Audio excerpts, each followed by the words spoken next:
and welcome to One on One here on Metro TV. I am Bright Nanakwesi Amenin.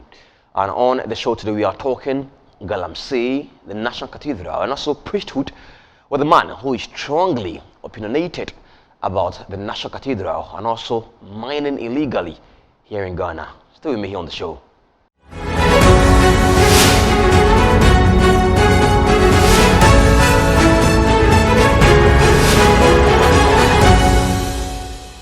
So my guest on the show today is Reverend FRIAR, Dr. Joseph BLAY. And a quick one on him, he's a superior of the Franciscan Friars in Elmina, currently secretary of the International Board of Directors of the Franciscans International, a faith-based NGO accredited to the UN with offices in Geneva and New York. Also a lecturer in the St. Peter's Major Seminary, Pedu, Cape Coast here in Ghana. He just finished his term in Rome as executive co-secretary for the Justice, Peace and Integrity Commission of the Union of Superior Generals. And he's my guest today on 101. Good evening to you, sir, and welcome to 101. Hello, good evening. Thank you very much. I'm great to have you. I'm just reading your profile and I realized you were in Rome in Italy working as an executive to some generals. What exactly is that? Yes, the superior generals, in the Catholic Church, we have different congregation groups of priests and religious, that is sisters and brothers. And then all of these, they have their generals, their headquarters in Rome. So for example, I belong to the Franciscans, the Order of Franciscans Minor Conventuals. You might have heard of the Jesuits. You might have heard of the Dominicans. You might have heard of the SVDs, who are very popular in Accra. You might have heard of the SMAs. So these are different groups of priests and lay people, men and women. We have also different types of sisters. So their heads are in Rome, forming another union. And I was the secretary to their Justice and Peace and Integrity of Creation Commission. Great one there. And I realize you are also a friar and not a father. I am both. So tell me. I am both. So who is a friar and who is a father? I'm a bit confused. Yes. The Franciscans, we like to identify ourselves as friars because some of us are fathers, some of us are brothers. The fathers, just to simplify it for you, the fathers are those who celebrate the Mass. So the fathers are priests. Then those who cannot celebrate the Mass, who are brothers, they are also part of us. So when we are together, we identify all of us as friars. So a friar can be a brother or a priest. So I am a priest. All right, thank you so much. I never heard of a friar before. It's my first time hearing it. Somebody titled as a friar. And yeah, anyways, thank you. Let's now talk about our topic for today. We are talking about the National Cathedral, the construction, and also illegal mining. Let's begin with illegal mining. Now, government has been trying to fight illegal mining in the country for quite some time now. Where we are, what do you make of this? Where we are, I would say that the government is a little lethargic. The government is not too active. And we see that what is going on is a lot of rhetorics because the government has the power. He has the apparatus. He has the structures. So it beats the common mind. And excuse me, people who have traveled outside, living maybe in developed countries where you see that structures are working, then people can understand why government has made regulations. We have made the rules. We have the police. We have the courts. And this thing continues going on and on and on. Just passing by, 3 days ago, I was conversing with a friend in the US, and he said, Father, can you imagine that here in the US, the FBI has gone to search a certain president, President Biden, because there are some documents that they are looking for, some suspicion to do their investigation. That is where the structures are working. So I can't understand why. I will be giving you some live testimonies why I'm making this.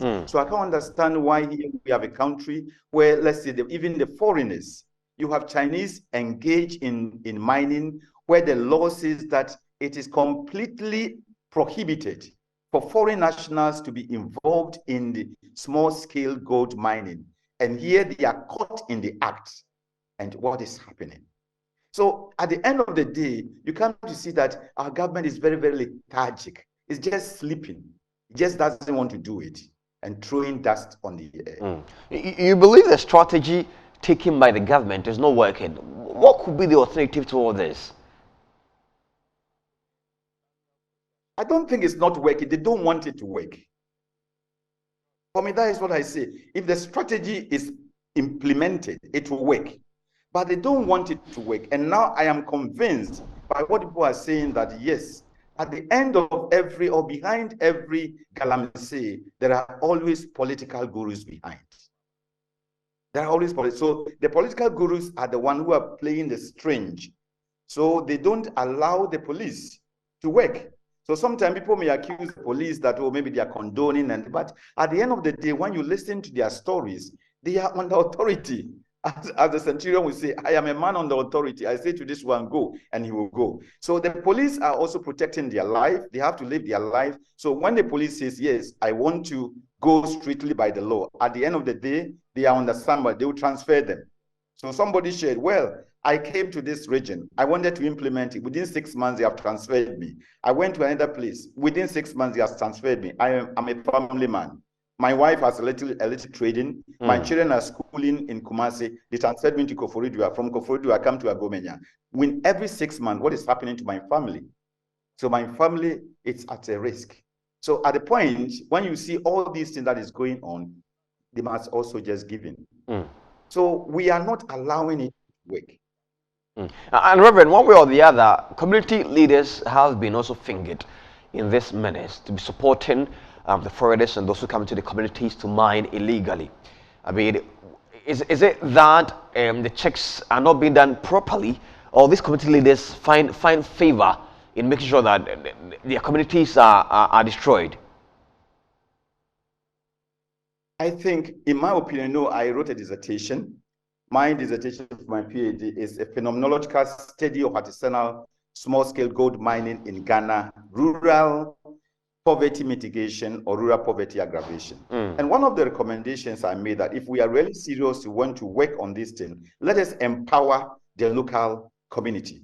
And some of the things that I have done, which has been very, very successful, is coming from the local youth. Educate the youth, let them know that, look, this is your future. Because this gold that is going to mine, especially with the Chinese mechanized mining, they come within 3 months. They ravage every arable land. All the swampy areas are gone. Leave big manholes. You are falling into it and dying. Meanwhile, you are farming your cocoa. You can farm rice. You can farm. So once you educate the youth, and then they come to understand, they are the ones that are going to implement the law.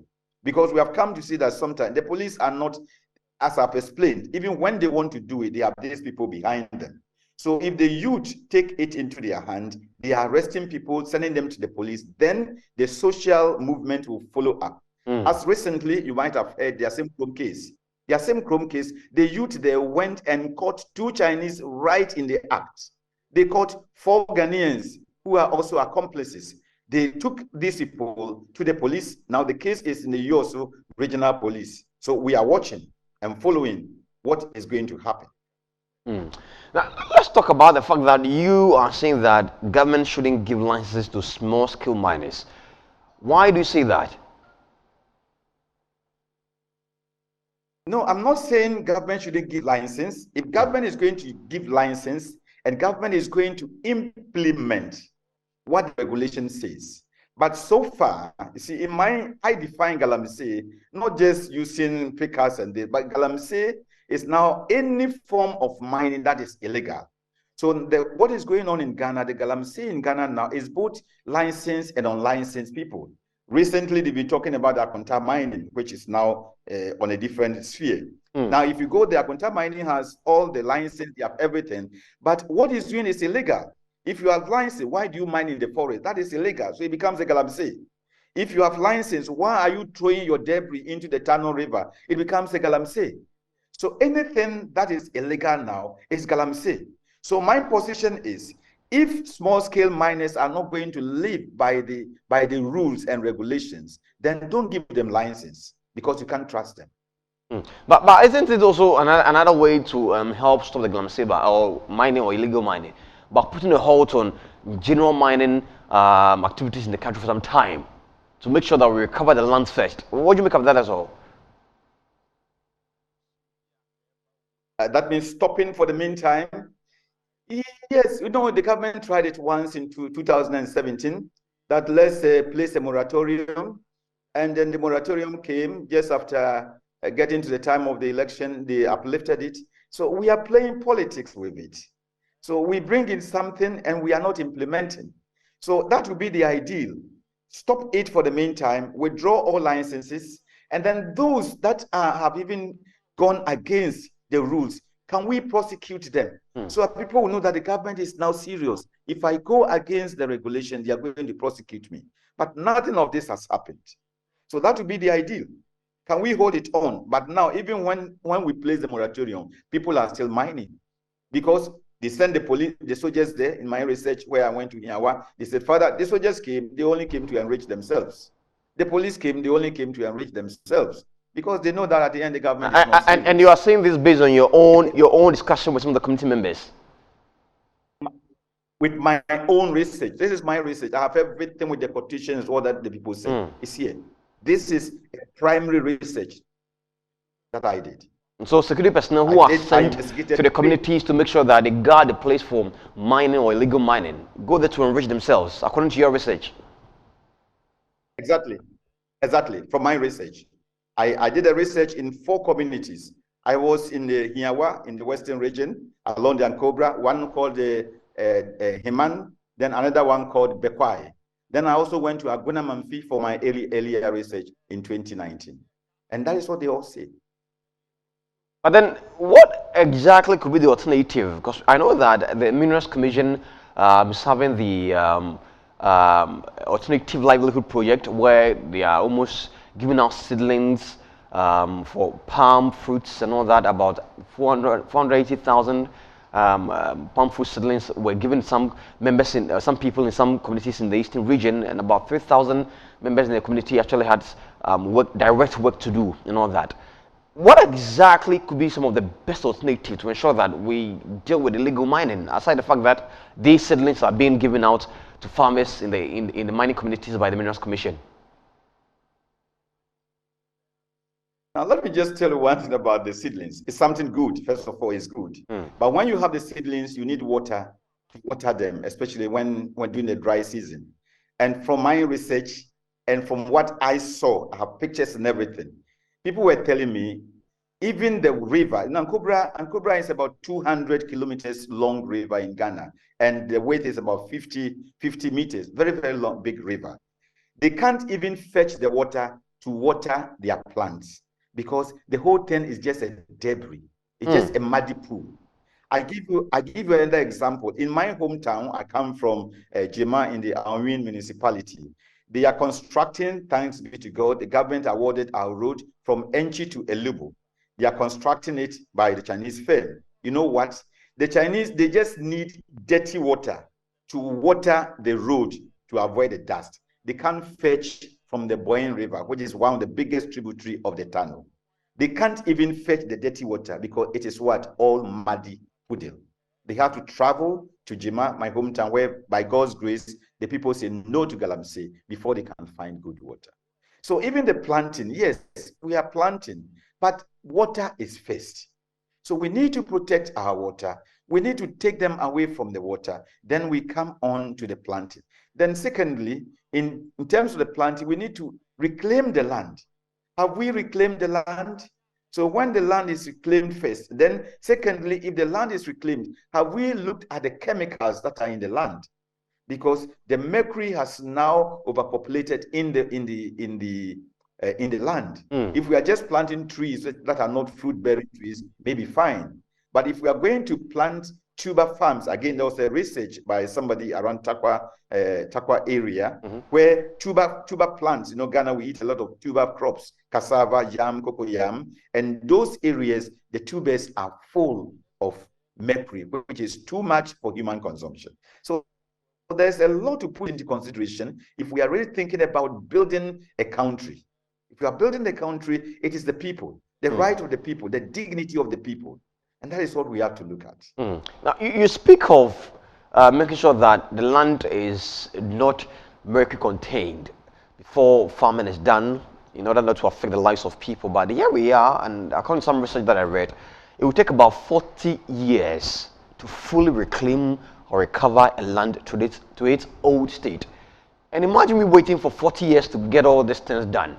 And as you are trying to shift from illegal mining to something legal and ensure that people in the communities have something doing. Aside all this, 40 years to reclaim a land, what could we be doing as a state? My brother, you have even underestimated it. From my research, it takes 100 years to reclaim the land to its pristine state. It takes 100 years before the land can get rid of all the mercury and all those things. At least 100 years. That is what scientifically I've found.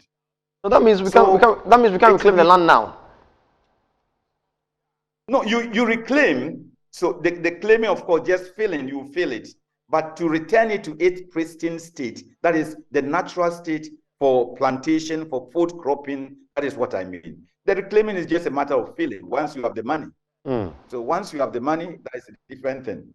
And from my research, I think I found that even till last year or the time I finished, to reclaim it is going to cost Ghana about 62-point-something billion. Is it in a year? To do that in a year? No, from what they have destroyed, yes. And that's a lot of money.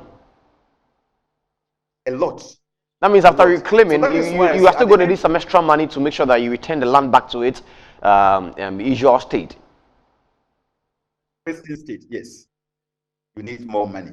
So that is why I say, at the end of the day, see, when you assess and you evaluate, so that is why I put a question. Is it rural poverty mitigation or aggravation? Because the return we are getting is just a short-term returns. Yes, within the short term, you see that fine. People are getting employment, the local economy is boosting, the women are selling, the rooms are being rented, so people are happy. But how long does it take? Most of the areas that I went, you have the boom maximum within 5-10 years. And then they return to their former state. And this time, all the youth that were there working and buying, they have gone to another area. So even the buildings that you put up, they are just there. Meanwhile, your land is destroyed. Your water is destroyed. So you don't have anything. Meanwhile, even the children, because when they got money, they didn't go to school. So it is a very big issue that if we are really building a country, we have to look ahead. We have to go beyond today. It's not a matter of just getting the money. But I know when it comes to educating people in the communities where illegal mining is happening, I don't think education is solely the mandate of government. Individuals like ourselves can also do that. I mean, what exactly should we be doing as a people to ensure that we speak to ourselves to tell us, listen, don't go and do this. It will come back to us. Are we doing that? Exactly. So I give myself as an example. So far, that has been my campaign, my advocacy. And thanks be to God, at least in the whole of the Awin district, 3 towns have been salvaged, saved, properly prevented, because there I educated the people. I made them understand that, look, this thing is not for your good. And they have come to know. Now they are having their cocoa, and thanks be to the CMB, they are even cutting their cocoa, the old ones, the diseased ones, and replanting. Now they have about 200. They tell me, Father, we have about 200 youth who are employed in this work. So they are earning. So if we educate the youth, that is why I call upon priests, pastors, evangelists, and elite of each community. Every community has somebody working in Accra or abroad. Can we go down to our people? That's what the Lord said. When there is the light, we have become the light. Let's put the light on the lampstand so that light will shine in our communities. So our people are very naive. You know, some of them, you just come, you promise them. In my village, they came, they promised the chief, we'll give you 2.5 billion. And then the chief called me. Ghana cities. I said, no. Yes. Yes, Ghana cities. So, no, not Ghana cities. Ghana cities will be 250. The promise in dollars. No, that is the old Ghana cities, not for them. They call the money in the old Ghana cities. Oh. So that will be 250,000. Yes. Interesting one. But the old Ghana seed. The big question is, will Ghana ever be able to deal with illegal mining? Is it possible? For me, it is possible. If we have the will, there is the way. Everything, that is why everything depends on the state and its apparatus. And I believe that we also have the structures. If the structures are working, I always say the law is more effective than the gun. The law is more effective. Yes, and more fearful than even the gun. But yeah, you are saying that per your research, even those who have been sent there to ensure that there is safety, there is protection of the land, and there's no illegal mining, are going there for their own good. Yes, so are we using the law? So those that we send there, like for example, the local people of Asim Krom and Jima, they have arrested people. We have sent them to the police. They are doing investigation. Are they going to prosecute these people? By now, these people should be prosecuted. This happened on 28th of December. We arrested and impounded an excavator. As I'm talking, even the excavator has been released. And I'm asking the question, Mr. Police, where is the excavator? To whom did the excavator belong? Then just 2 weeks after that, within this period that we have arrested people, the case was being processed. The same Chinese people went there. Can you imagine the contempt and the effrontery? They went 2 Chinese, 4 Ghanaians. Again, the local people arrested them. The case is that by now, this case should be processed. So if we have the apparatus and the apparatus are not working, that is the problem. But if you want it to work, send them to court. This is a high court case. Quickly pass it over and let us see the judgment. Once you imprisoned 1 or 2 people, people will know that yes, the law is working. But if the law is not working, then why should I waste my time? Let me go. After all, when I arrest them, they are going to release them. So that is why the police will not, the soldiers will not waste their time. I get worried. I saw a video about 2 weeks ago where some Ghanaians in some community had arrested some Chinese men, and it makes me worry and wonder, would there be a time where Ghanaians or citizens will take the laws into their own hands to ensure that their lands are not mined illegally? Because the video, I think it was only a timely intervention. They might have just lynched these Chinese men. What should we be doing to ensure that in education? That is exactly, yes, right. That is exactly the case I'm talking about. So that is the case that, thanks be to God, I am there. So I tell them, please, I'm a priest and life is sacred. Don't touch anybody, and they are very obedient. So they arrested these people. And when you listen to the video, if you listen to the video, when they are speaking a language, some say, had it not been Father, blood would have poured today. I heard somebody saying that. But I keep on saying, no, it is life. So if that would be the ultimate, and I wrote a letter to the police of NG and even the municipal security council, that if we don't act well and something escalates, we cannot hold ourselves not responsible. Because when the people are frustrated and pinned to the wall and nothing is working, what should they do? Because their land is their land. What should they do? And if something happens, that is the fault of the security personnel and then our legal system. So if we don't want it to work, and then you see, as I'm talking, now these people who are voluntary, just trying to do something for the state, they are volunteers. And doing this voluntarily, even when they are coming to court, they contribute and pay themselves. Meanwhile, the Galamseyers are sponsored by their kingpins. And some even tell them we are wasting your money. So to what extent are they going to use their own money to do that? Meanwhile, this is a state and then criminals affair. So it's the state who should take over.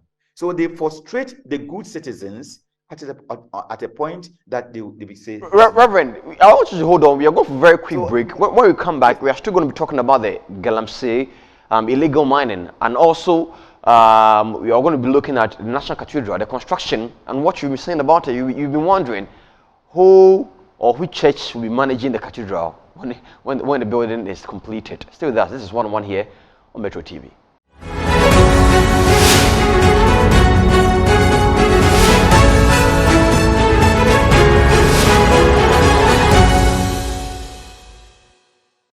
Welcome back, and thank you for staying with us. So still here on 101, and I'm on with Reverend Friar Dr. Joseph BLAY. We've been talking Galamsey so far. Welcome back, sir. Thank you.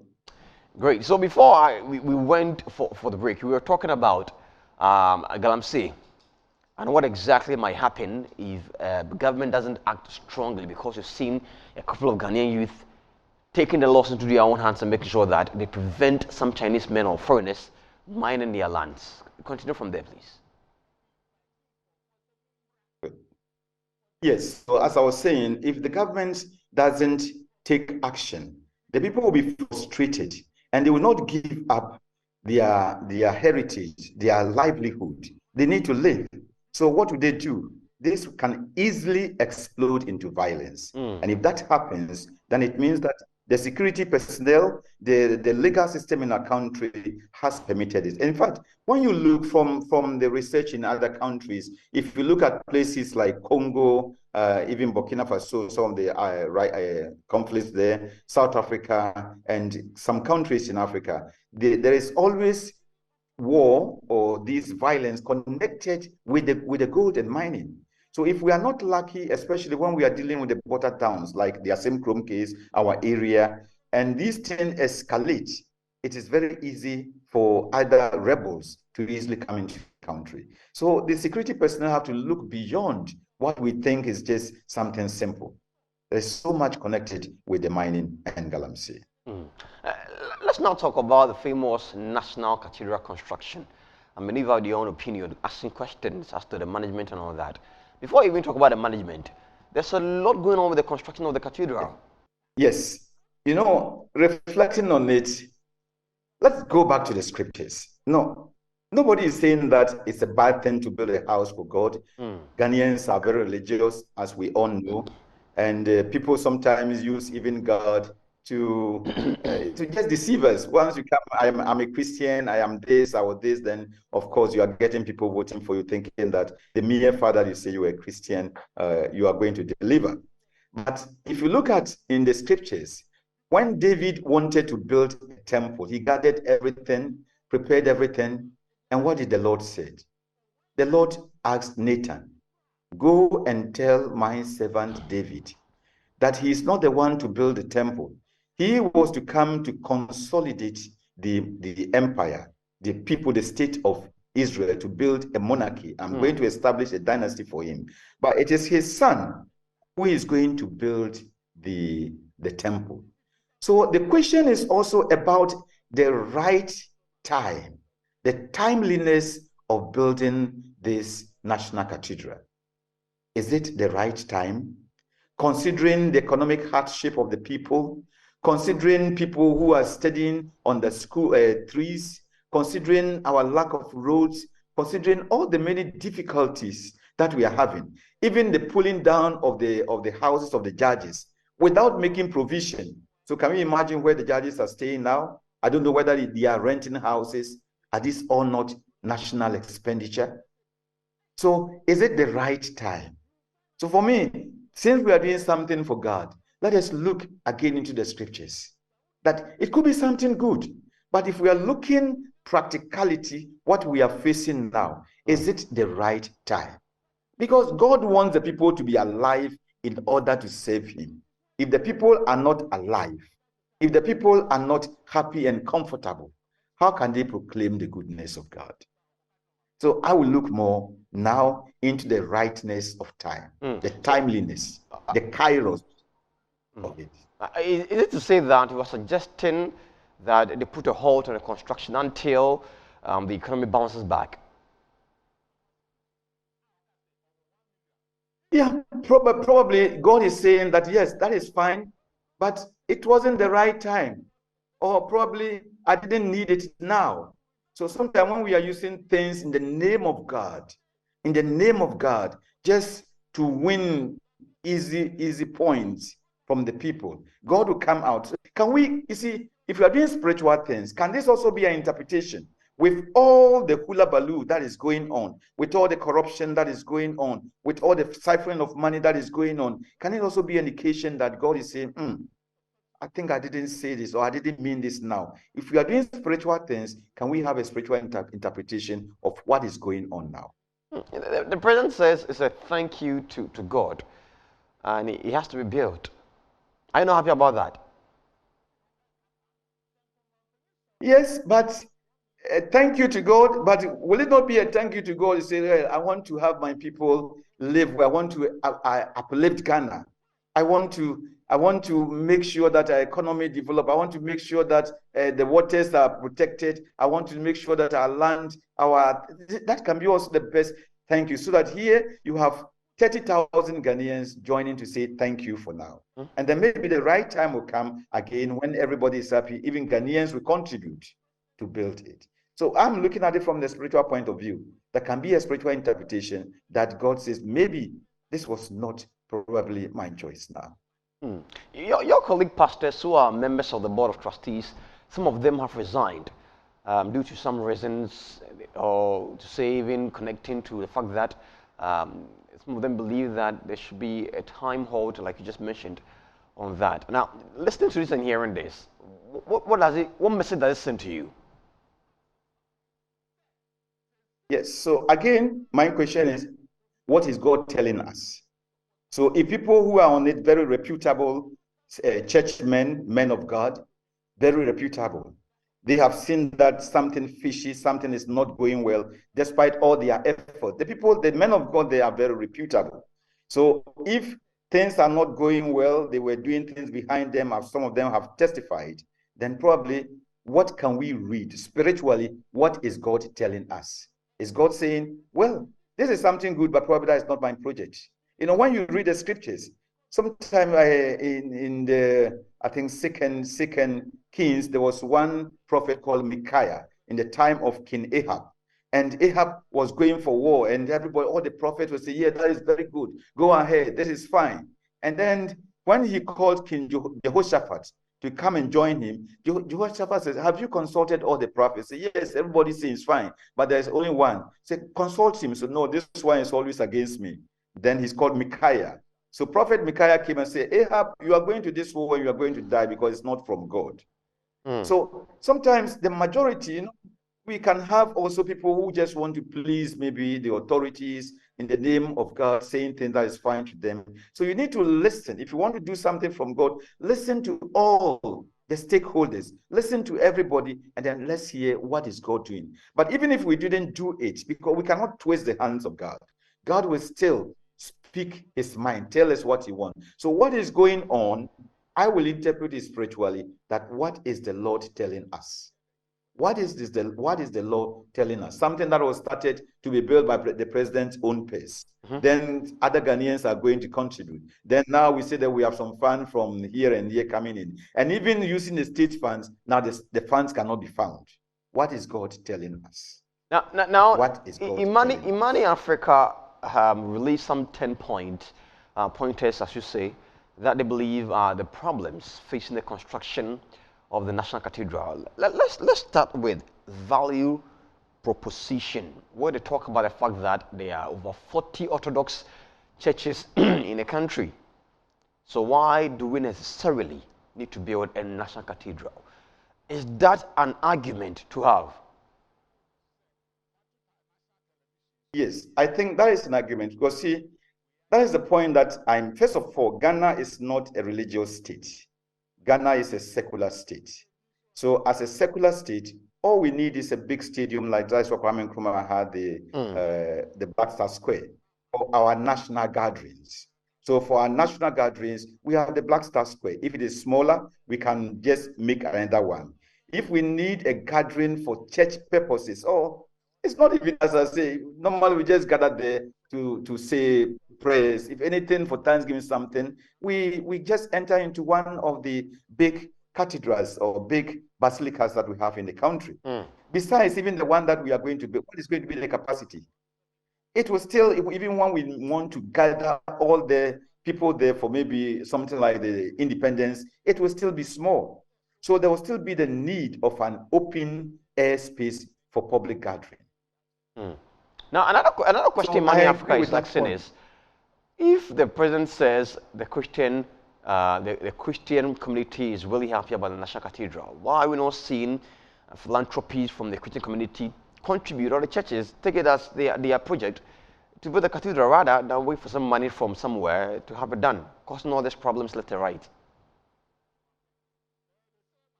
Yes, but if the president says that is his thanksgiving to God, and he's not the first one to do that.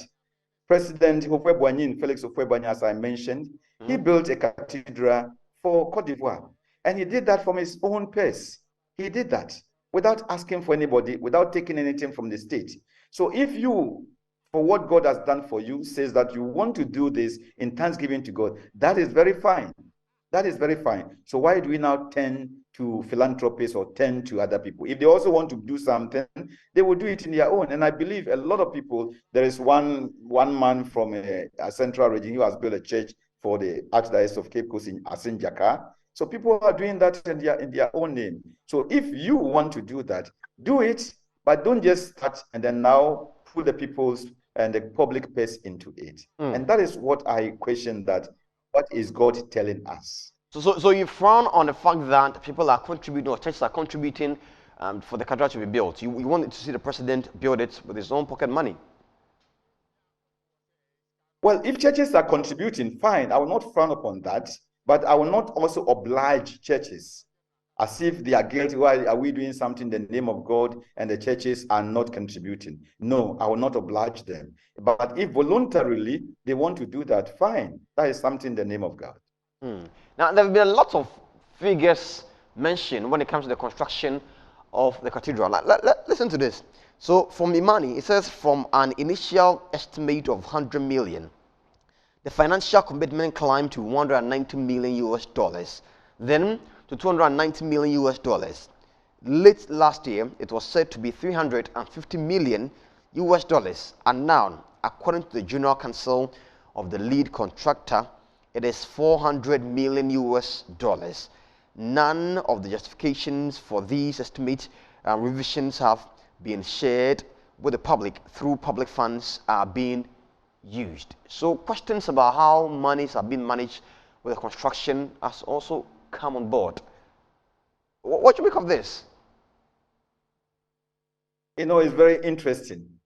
If when we see figures rising in Ghana cedis, that is very, very understandable because of our inflation rate.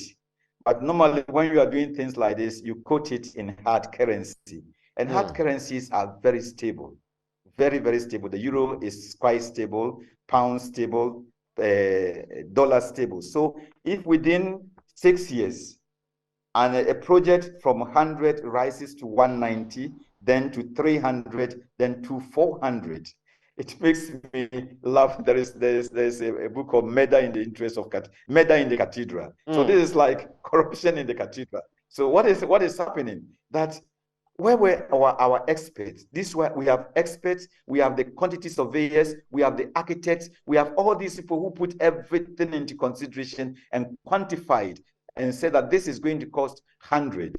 If, let's say that for the benefit of the doubt, there was a hindsight of it. From 100, let's add about 10 or 15. But now from 100 to 190 to 300 to 400, what is happening in the house of God? Interesting one there. So the argument about the fact that America has a national cathedral, and so if Ghana should have one, shouldn't head, it seems to be flawed, because according to some argument I'm reading here, the so-called Washington National Cathedral is not America's national cathedral. It is an Episcopalian cathedral known as the Cathedral of St. Paul and Peter. It was built through private donations at the cost of 65 million US dollars. Not a penny is being spent by the state in its maintenance. Here we are, waiting for money from the state and other people to have it constructed. Meanwhile, it's a promise by somebody. Let me just pick on America has this. So Ghana also has this. What a fallacious argument. And it's a very fickle-minded position. America has so many things. Let me just take, for example, America has airways. They have American Airways. Does Ghana even have an airway? America, look at the roads and beautiful things that they have. Do we have? America has so many things that we can copy. Are we doing that? So if we are using the argument, America has this. Look at the roads that in America. How many roads do Ghana have? Up to now, after 60 years, from Aplawo to Elubo, it's a single lane drive. America, you cannot find that. So how many good things that are in America that we can copy? instead of just saying that America has this, and so we have. If we are using that argument, then let's copy the things that America has. So that is a very fallacious argument. And rightly, as you have brought out, that was contributed by philanthropists, by individual people from the Episcopal Church. So if we have just put it right in the beginning, okay, now we want to do this, we need Christians to contribute. Right from the beginning, people would have set up their minds. But you come to say that I'm going to build a cathedral from my own purse in thanksgiving to God. Then at the end, we need money from the national coffers to help. Then even this money is now doubled, and we can't even account for that. So now, Reverend, there's also the conversation about the potential interfaith discord. Yes, I think that's what I raised last time. Was it with you or with Joy? When I mentioned that now, even when we finish that, who is going to be responsible? What spirituality is going to tutor this cathedral? Because churches have spirituality. Spirituality is things that the aura of God that speaks to God about us. For example, if you go to Episcopalian church, they may not have the statues that we Catholics have. If you go to other places, they are even sitting down, they don't even have pews. So what if it's something that is natural, then it belongs to everybody? Are we going to have the statue of our Virgin Mary there so the Catholics will be represented?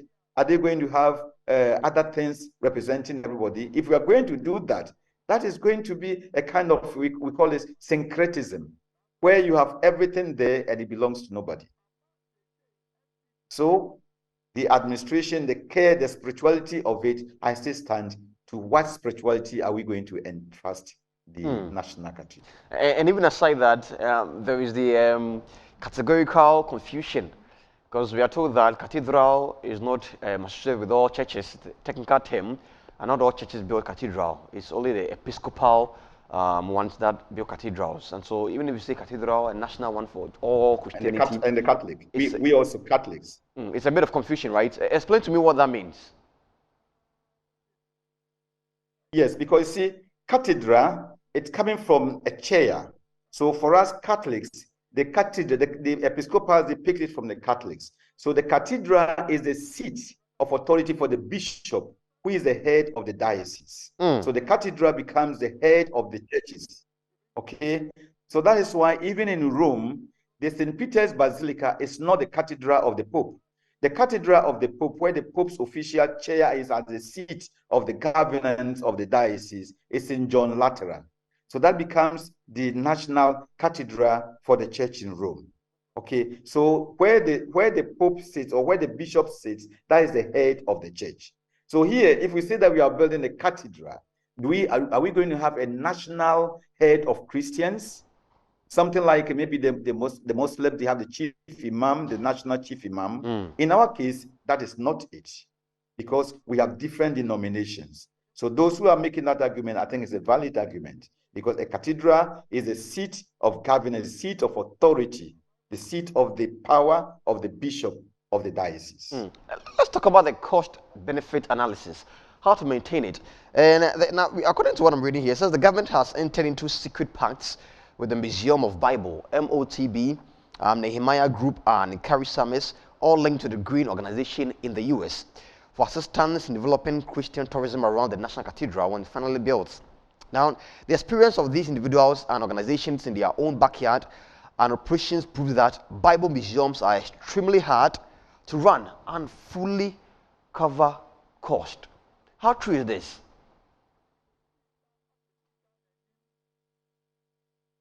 Yes, because, if you have a cathedral, that doesn't have a congregation.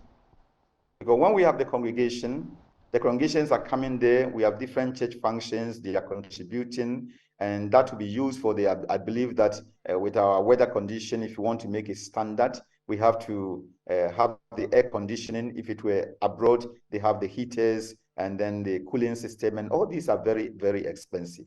So when you don't have the congregation, who takes care? Now, if we are going to partner with whatever organization, first of all, it's not a church, or whether, I don't think it's a church. So if these NGOs or whatever organization is going to come, he's going to come with a business mind. So if it's going to come with a business mind, again, it's not going to be something that the nation is doing, and very, very soon we are going to have the diversify. So we are going to do the divestiture very soon. Then what benefit would the country get? Because if they are going to maintain, well, nobody goes into business to do a Father Christmas. So if it's business minded, they have to do the business to earn a dividend. And then the country is going to lose. Let's talk about the fact that some other religious believers, okay, are also requesting something to be built for them. If you say you are building a national cathedral, you also need a national shrine or a national something. Is it even in accordance? Well, I will agree with them. If we are talking objectively, and the country is, as I said, the country is a secular state.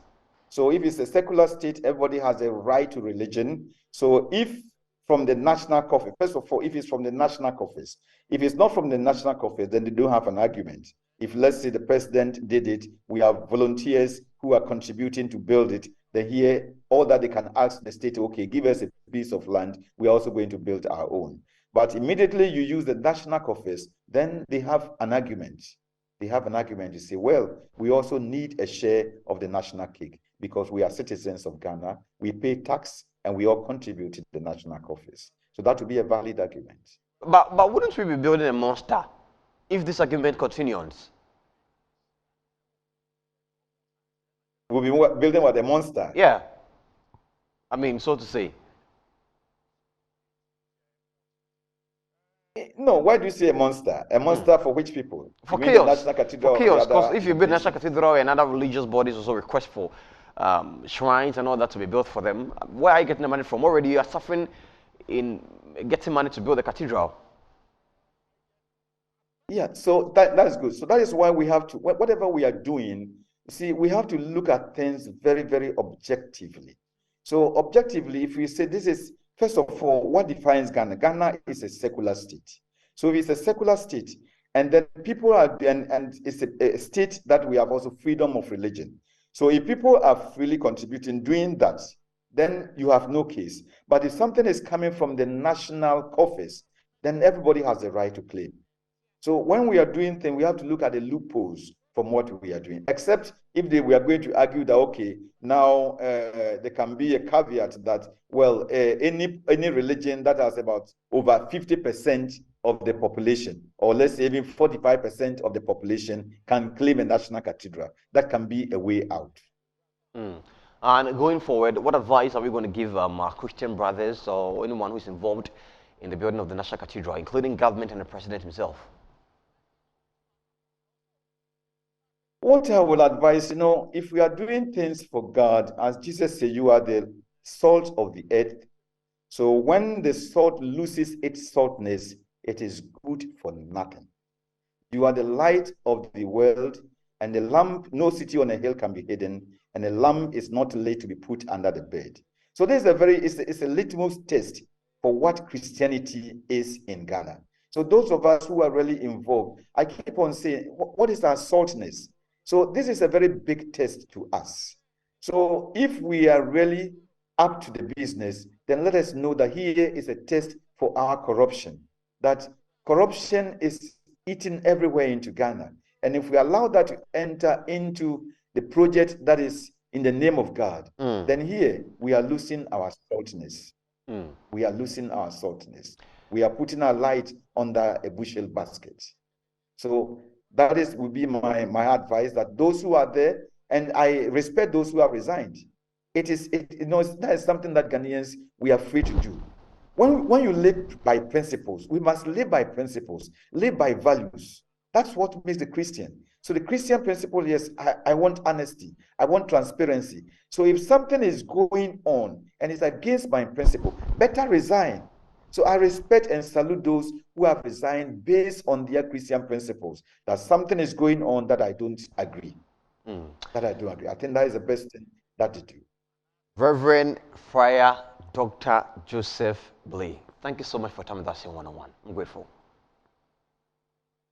Thank you. Thank you. All right, and I'll be talking. Thank you. I Yes, keep on being bright. great.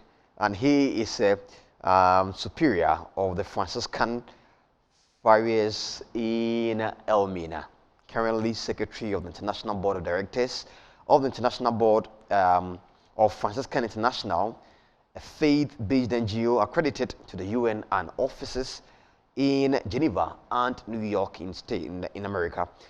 He also lectured in the St. Peter's Major Seminary at Purdue in Cape Coast. Just finished his term in Rome as Executive Co-Secretary for Justice, Peace and Integrity Commission of the UN of Superior Generals. He holds a PhD in Leadership and Policy from Nigeria University and MA in Global Development and Social Justice from St. John's University, Queens, New York, America. I am Bryce Nanakwesi Amanin. Have a good night.